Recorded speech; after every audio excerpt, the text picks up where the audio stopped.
Mesdames, Messieurs, peuple congolais, chers membres de la diaspora, individuellement et collectivement, du nord au sud, de l'est à l'ouest et au centre, tant au niveau citoyen qu'intellectuel, politique, militaire, religieux et ou spirituel, je vous informe que ça chauffe entre le despote Denis Sassou Nguesso, isolé aux abois et au crépuscule, et le président Félix Antoine Tshilombo Tshisekedi de la République démocratique du Congo.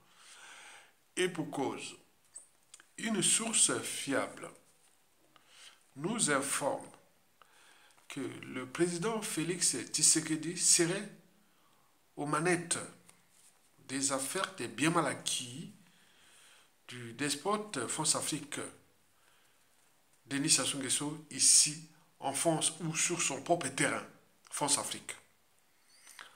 En effet, à la fin du mois de juillet 2025, Africa Intelligence, ancienne lettre du continent, publiait que le despote Denis Sassou Nguesso devrait se rendre en France fin février 2025 pour un séjour, une visite officielle, durant laquelle il devrait entretenir ou s'entretenir avec le Big Brother de la France-Afrique, le locataire actuel de l'Élysée, le président Emmanuel Macron, peine perdue. Afrique Intelligence notifia que ce déplacement pourrait planer une fois encore le dossier judiciaire dit des biens mal acquis dans lequel Denis Sassou Nguesso et ses proches sont visés. Et depuis, le despote Denis Sassou Nguesso ne s'est pas rendu en France. Et les spéculations,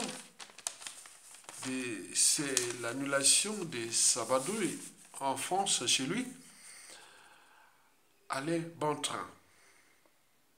Dû peut-être au contexte géopolitique entre le président Donald Trump des États-Unis et le président Emmanuel Macron de la France-Afrique. Non seulement c'est le problème qui se passe entre Donald Trump déjà pour l'Ukraine, et Donald Trump et Macron pour l'Ukraine, mais également, surtout, le problème entre Donald Trump et Emmanuel Macron en République démocratique du Congo, où le président Emmanuel Macron était dans le coup de la balkanisation de la RDC. Par ailleurs, toujours dans ces dossiers des biens mal acquis, la dernière dame congolaise, Madame Antoinette Tshimbotta, alias Madame Sassou, serait visée par un mandat d'amener en France. En effet, en fin février 2025, la justice française a émis un mandat d'amener à l'encontre de la dernière dame congolaise, Madame Antoinette Sassou Nguesso, dans le dossier des biens mal acquis. Ce rebondissement a poussé la dernière dame congolaise, Madame Tshimbotta, alias Madame Sassou Nguesso, a quitté en urgence l'Hexagone ou la France le 4 mars 2025, laissant derrière elle ces somptueux palais parisiens, et notamment celui de l'avenue Rapp, dans le 7e arrondissement de Paris, à 150 mètres, ou situé à 150 mètres de la tour Eiffel à Paris. N'oublions pas que la dernière dame congolaise Madame Sassou Nguesso, alias Madame Timbota, est déjà âgée aujourd'hui de 82 ans. Elle a besoin des soins médicaux. Et jusqu'à présent, on ne sait pas où elle s'est barrée. Elle devient une fugitive quelque part. Elle s'est barrée, on ne le sait pas. Et les spéculations vont bon train. Il serait soit au Maroc, soit aux Émirats arabes unis, soit en Suisse, etc. Ou peut-être répartis au Congo-Brazzaville. La traque continue. Cependant, pourquoi ça chauffe entre le despote 5 étoiles France-Afrique, anti-démocratique, anti-citoyenneté, anti-social, criminogène, génocidaire et confiscatoire d'ailleurs du Congo-Brazzaville comme l'air propriété privée et joint de la France-Afrique comme l'air ou la France comme l'air compagnie d'assurance. Jusqu'à combien de temps encore au regard des bouleversements majeurs de l'ordre mondial et qui se bouleverse où la France tient son rang mondial à cause de deuxième ordre mondial datant de 1945. On avait laissé libre cours à la France d'être le gendarme de l'Afrique, qui aujourd'hui, cet ordre mondial, permet déjà à la chute du mur de Berlin, que la France continue à jouer avec cet ordre mondial-là. Et jusqu'à nos jours, au moment où nous sommes dans le troisième ordre mondial qui tente d'ailleurs à l'apogée. Et cet ordre mondial-là, qu'il avait donné ce pouvoir à la France, c'est fait la Grande-Bretagne et les Américains. Et donc là, quand ça chauffe pour les intérêts américains, la France opte en paix. Vous avez tout compris. Sinon, il perd son... Voilà ce qui se passe. Parmi les réseaux que je connais, ou d'autres informations en tant qu'intellectuel que j'ai lues, par exemple, les Russes disent que bon, ben, ça ne sert à rien de cogner sur la France en Europe. Il faut cogner sur la France en Afrique. Ça c'est cool, parce que la France reste l'unique pays, ex-pays colonisateur qui tient son rang mondial, comme les Guiboles et autres, à côté de l'Afrique. Donc, cogner en Afrique, la France c'est cool. Mesdames, Messieurs, peuple congolais, pourquoi ça chauffe entre le despote Denis Sassou Nguesso, isolé aux abois et au crépuscule, et les grands voisins de la RDC, le président Félix Tshisekedi, où d'après des sources fiables, celui-ci tirerait les ficelles dans l'affaire des biens mal acquis du clan Sassou Nguesso de Sassou Nguesso. C'est tout le questionnement. Toutefois, voici pour vous les points essentiels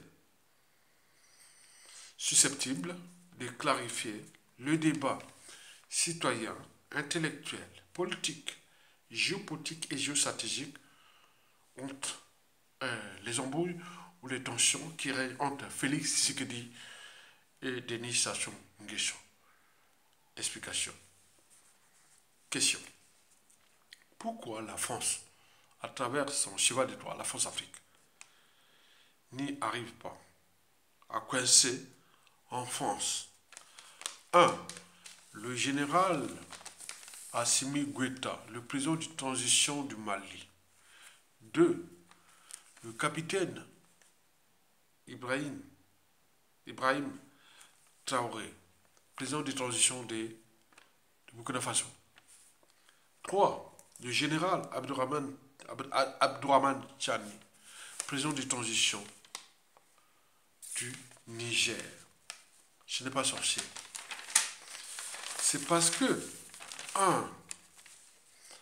Ces personnalités précitées n'ont pas, nous ne mènent pas de vie mondaine où les enfants, petits-enfants et tout compagnie, ou pas petits-enfants, ils ont des enfants, tout, voilà, en France. ou en Occident. Il n'y a pas. Dès lors que vous n'avez pas ça, donc on ne peut pas vous coincer. Deux, ce sont les biens mal acquis, ou les biens. Ils n'ont pas de biens en Occident. Allez chercher Hachimi Guetta, Abdourahman Tchani du Niger, euh, Ibrahim Traoré de Burkina Faso, ils n'ont pas de, voilà, ils n'ont pas de biens mal acquis. Donc il n'y a pas de lien entre ces dirigeants, ces dignes fils d'Afrique avec la France ou l'Occident. Est-ce que vous avez des dirigeants occidentaux qui ont des biens immobiliers ou des biens mal acquis en Afrique? Il n'y a pas. Donc, eux, c'est pareil. Est-ce que vous avez des dirigeants occidentaux ou autres qui ont leurs enfants, petits-enfants ou les femmes et tout compagnie en Afrique? Il n'y a pas. Et c'est pareil. C'est le même état d'esprit. Or, depuis Fidel Bokassa du Centrafrique, en passant par Mobutu de l'actuelle République démocratique du Congo et les Bongo du Gabon, et aujourd'hui le despote Denis Sassou Nguesso, bien d'autres, il faut se dire que tous ces gens avaient des biens ou des biens mal acquis en Occident et notamment en Europe ou en France. Et la suite, on la connaît. Parce que lorsque vous avez des biens mal acquis ou pas, il faut les rappeler que la plupart des chefs d'État africains, dans 100% des cas, ce sont des gens qui étaient pauvres. Comment vous pouvez avoir des biens, des millions de dollars en l'espace de 5, 10 ans, 15 ans, 20 ans, 30 ans? Non, c'est pas possible. Donc il faut avoir créé des entreprises à niveau mondial ou des startups ou des blablabla, mais là rien du tout. Donc il n'y a un problème, ce sont des biens mal acquis. Donc en référence à Bokassa, Mobutu, les Bongo, aujourd'hui les Sassou Nguesso, vous le savez que les biens mal acquis ici en France ont toujours été comme le jour et la nuit pour les despotes africains et ou France-Afrique, en particulier France-Afrique. Pourquoi les jours? Les jours, c'est parce que quand ils ont des biens mal acquis là, bon, ce sont des passe-droits, les privilèges, les vies et retraites dorées. Pendant que la population, les pays là-bas s'enfonçaient et tout ça, ils avaient les biens mal acquis, on en parlait. Autour de Mobutu, les Bokassa, les Bongo, on en parlait. Ben oui, des milliards et des milliards. Mais depuis la chute de Bokassa, des Mobutu, des Bongo, on n'en parle plus qu'ils ne sont pas, alors qu'ils ont croyé qu'ils étaient riches, il y avait tout. Mais rien du tout. Donc, il y a là, bien là, le jour, quand ils ont les biens là, et ce sont des gens qui ont dit, bon, on est ensemble, quoi. On est ensemble pour exploiter l'Afrique, pour faire ceci, vous êtes ensemble. Mais ils ne savent pas que c'est le piège. C'est le piège. Donc, quand il y avait ce truc-là, c'est le piège. C'est exactement comme les Africains qui sont des nationalités françaises et qui luttent contre la France-Afrique. Au moment que vous aurez les pouvoirs, vous avez les droits et devoirs envers la France, puisque vous êtes une nationalité française. Je ne sais pas comment un Africain qui a la nationalité française et où peut lutter contre la France-Afrique et énergiquement.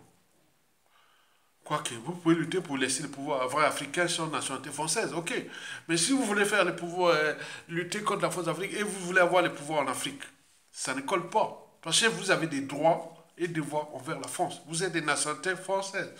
Comme vous avez des droits et devoirs envers votre pays d'origine ou tout ça, on est bien d'accord. Donc le jour où les biens mal acquis ici en France, ce fut le jour, parce que c'était pour les moyens de les contrôler, et les pions, et les serviteurs, les pièces maîtresses de la France-Afrique, comme les Denis Sassou Nguesso.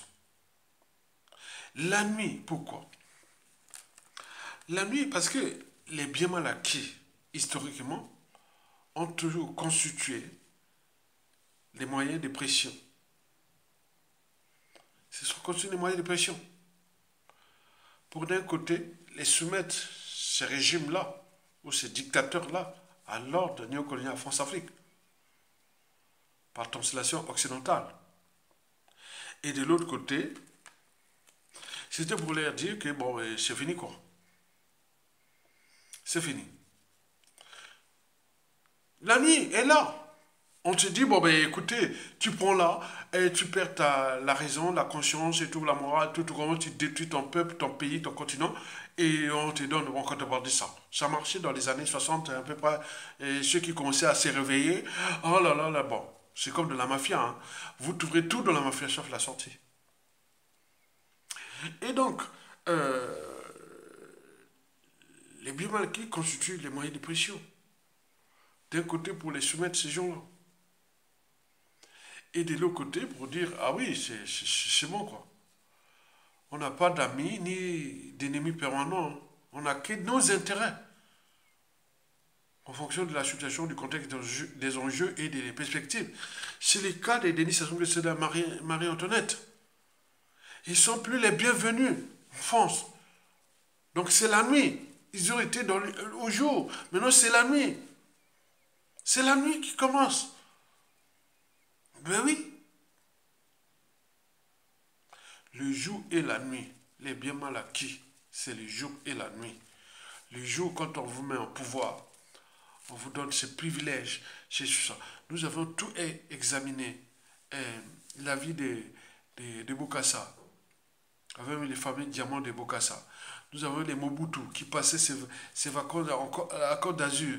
On a vu les Sassou Nguesso, tout ça, l'Europe. Hein? Pas Sassou Nguesso en France. Hein? En Espagne, au Portugal, en Suisse, et tout compagnie, c'était chez eux.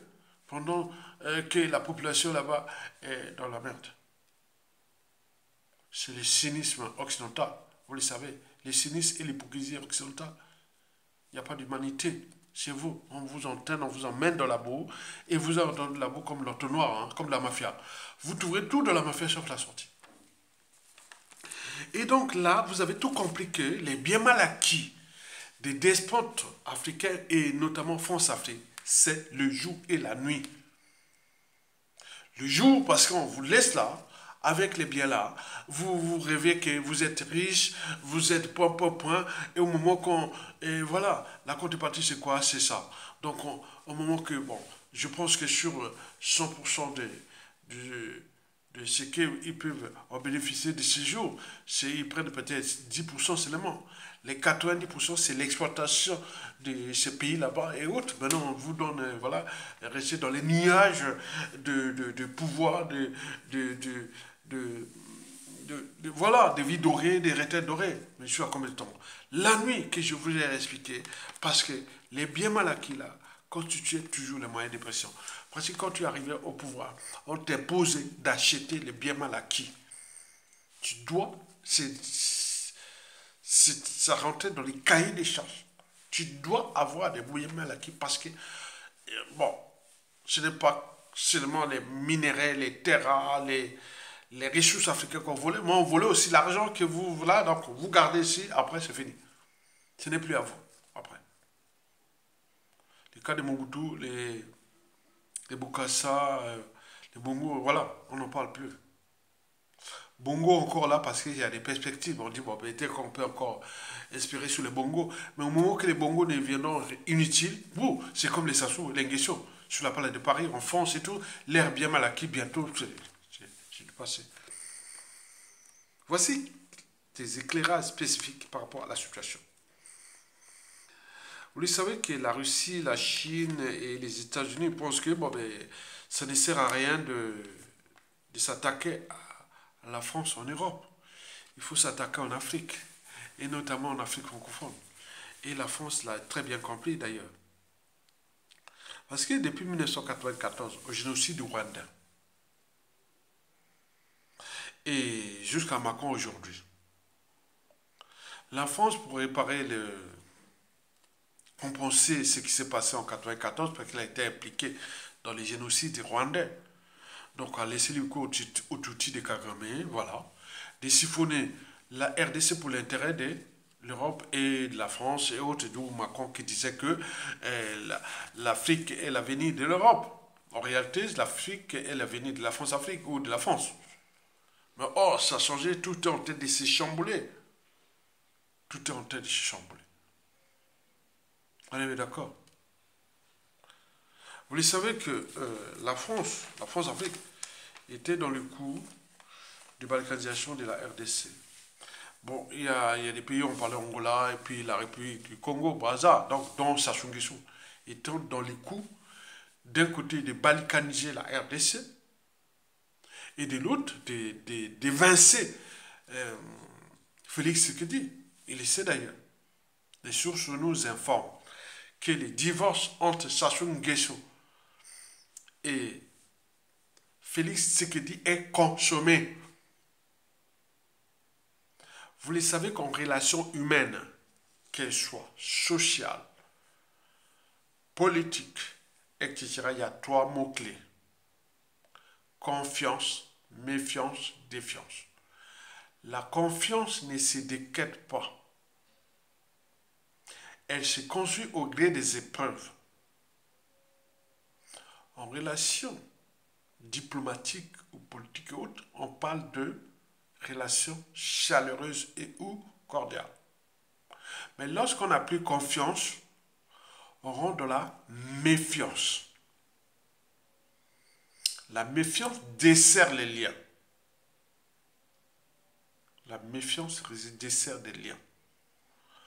En relations diplomatiques et autres, on parle des relations diplomatiques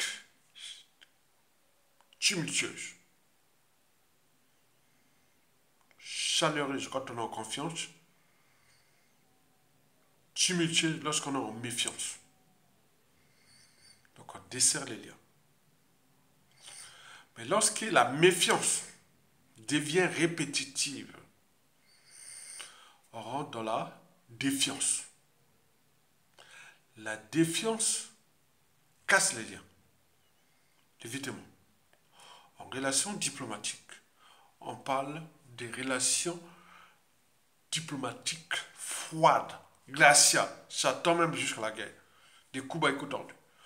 Or, les relations entre Denis Sassou Nguesso et Félix Tshisekedi ont suivi ce processus-là. Au départ, dès la compromission à l'africaine, cher agent Yves Le Drian, ou l'arrivée au pouvoir de Félix Tshisekedi en 2018, ces relations-là furent chaleureuses. Après, ils étaient passés en relations tumultueuses, en méfiance. On en a vu tout le temps. Et depuis un an et demi plus tôt, ces relations sont devenues glaciales et hautes, donc en défiance. Félix Tshisekedi sait très bien que Sassou Nguesso était dans le coup, sous ordre de France-Afrique de Macron, de faire du mal à lui ou à son régime, des coups d'État ratés, et puis la balkanisation de la RDC. Il est au courant que Sassou Nguesso, c'est l'ennemi. Vous le savez qu'en 1991, 92 et autres, jusqu'au coup d'État, les Congolais avaient insulté Sassou Nguesso pendant la période de transition et les conférences nationales et autres. Lorsqu'il était revenu au pouvoir en 1997 à travers son coup d'État France-Afrique du 5 juin au 15 octobre 1997, dont les conséquences sont d'actualité puisque le peuple est pétiné, le pays fracassé et vendu à la découpe et tout compagnie, Sassou avait éliminé un à un, juste à nos jours, éliminé un à un tous ceux et celles qui parlaient à la conférence nationale de 1991, du 25 février au 10 juin 1991, et la transition et le pouvoir des Chouva. Il les a tous éliminés. Et tué. On est d'accord. Félix Sekedi sait que Sassou Nguesso est l'homme de tous les coups bas et coups tordus.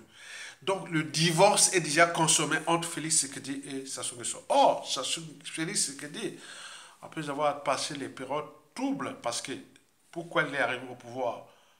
C'est parce que Donald Trump, en 2017, avait dit non à Joseph Kabila. Parce qu'il s'associait maintenant aux Chinois et autres, parce que historiquement, au départ, les terres et autres de la RDC, c'était les Américains qui contrôlaient ça en fait. Maintenant, ils ont vu, bon ben écoutez, bon ben on va... voilà. Donc ils ont laissé libre cours aux Chinois d'exploiter ces minéraux, etc. Donc les Chinois ont pris quelque part le monopole. Et les États-Unis se retrouvent dans une situation de vulnérabilité face à, devant ces matières premières stratégiques au niveau civil, militaire et aérospatial. Donc, les RDC là. Donc, la RDC revient, les Américains reviennent là. Les Chinois n'ont pas été stratégiques aussi quelque part.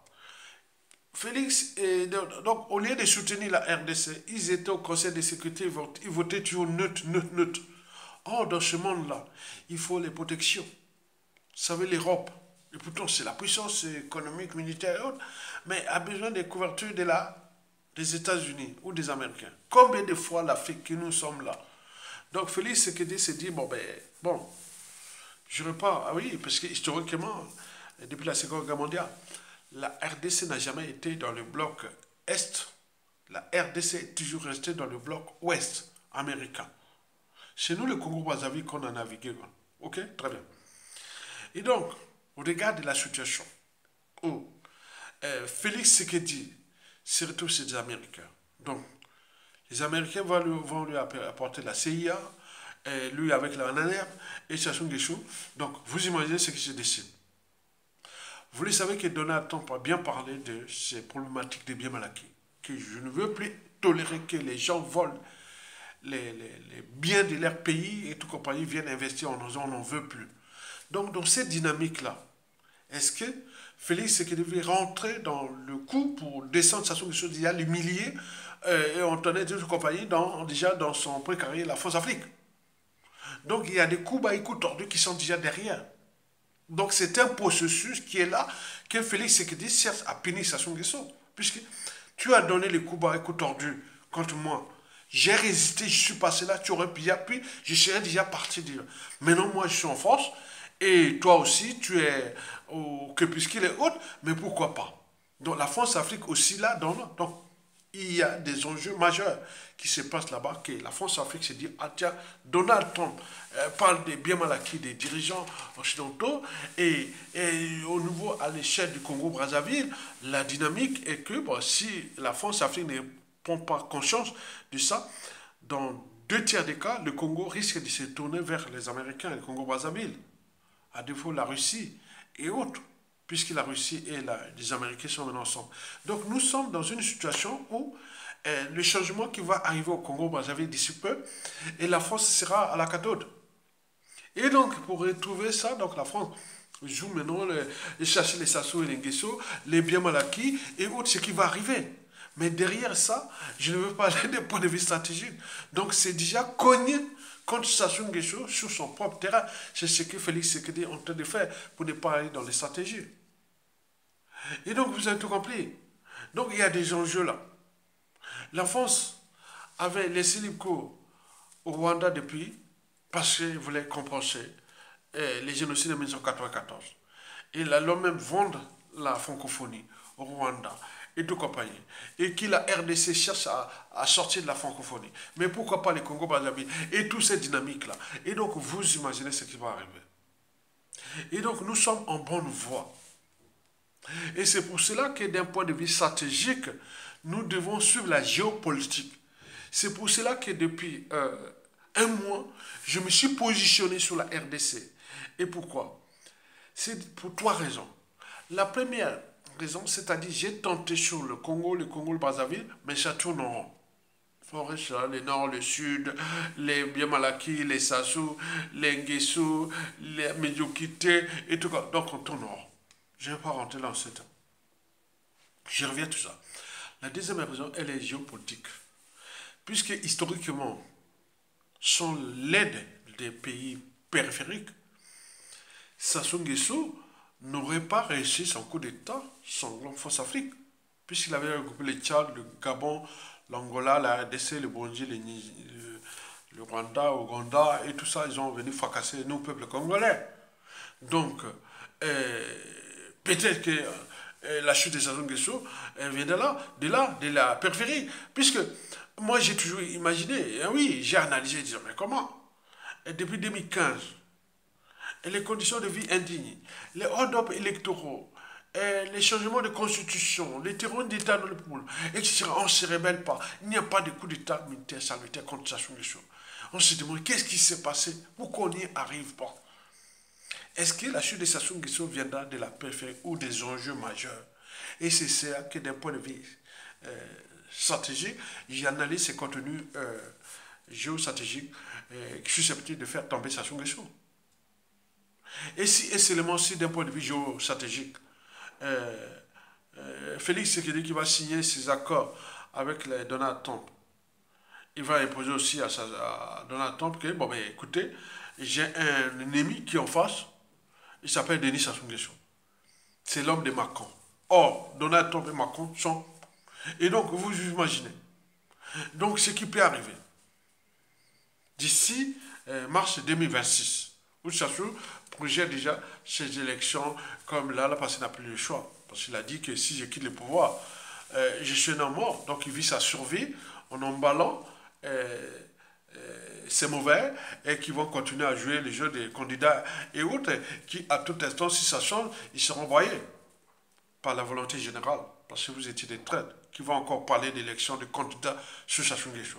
Regardez ce qui s'est passé à Mokoko et à Komissa Lissa, à Guy Kolela et tout compagnie. Il faut être fou.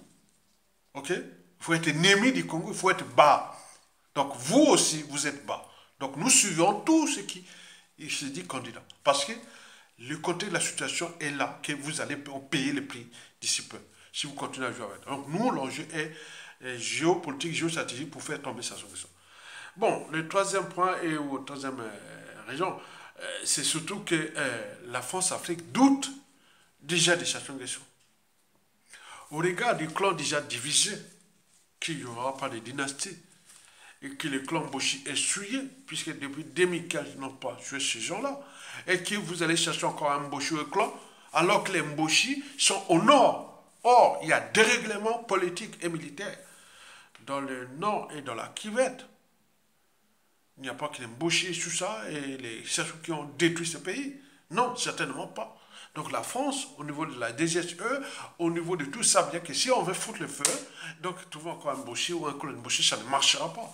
N'oublions pas, les contentieux dans le sud, où Sassou Nguesso, sur ordre de la France-Afrique, n'a cessé de tuer les Congolais du sud, c'est-à-dire en divisant le nord et le sud pour souder les nordistes derrière Sassou Nguesso et qui aujourd'hui sont en tenue condition de sous-emprise. On en a vu à Yatonga attaquer, autres, même les nordistes ne viennent pas parce qu'ils sont sous emprise.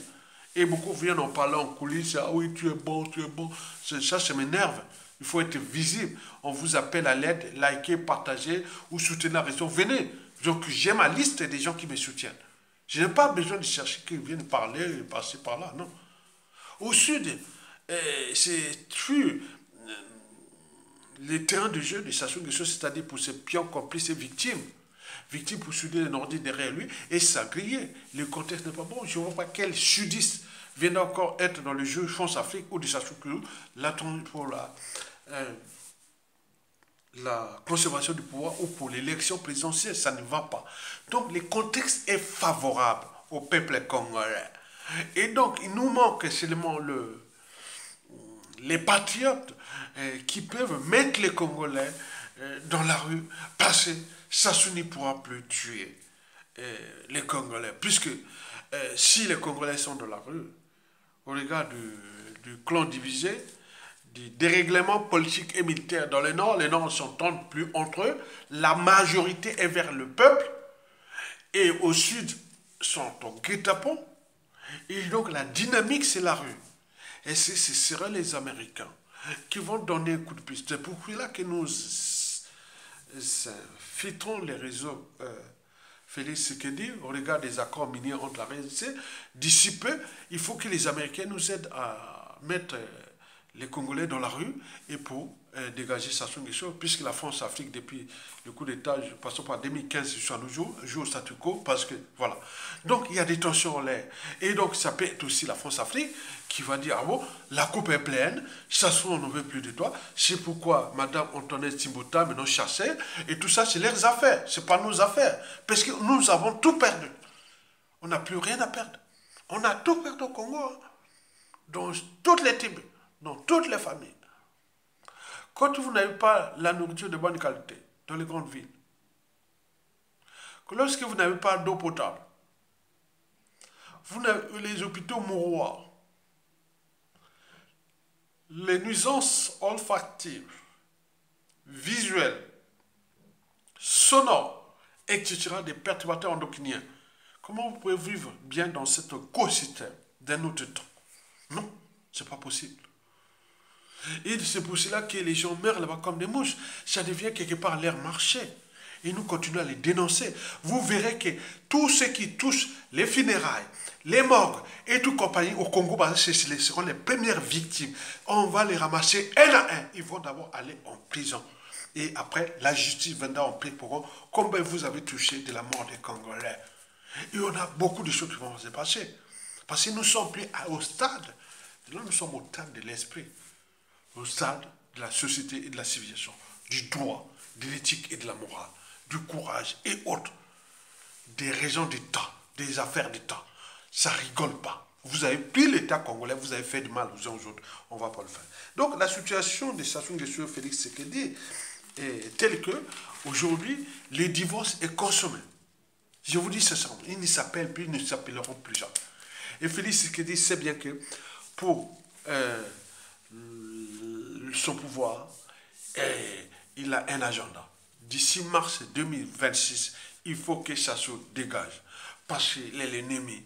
Il avait choisi son mauvais camp et il a fait ça, il a perdu. Et donc, voilà. Donc, regardez toutes ces tensions. Et il me semble que derrière, il y a les fils qui tirent les ficelles sur Sassou Nguesso et son clan. Et par tous les réseaux, on fonce ici. Et c'est qu'on nous a appris.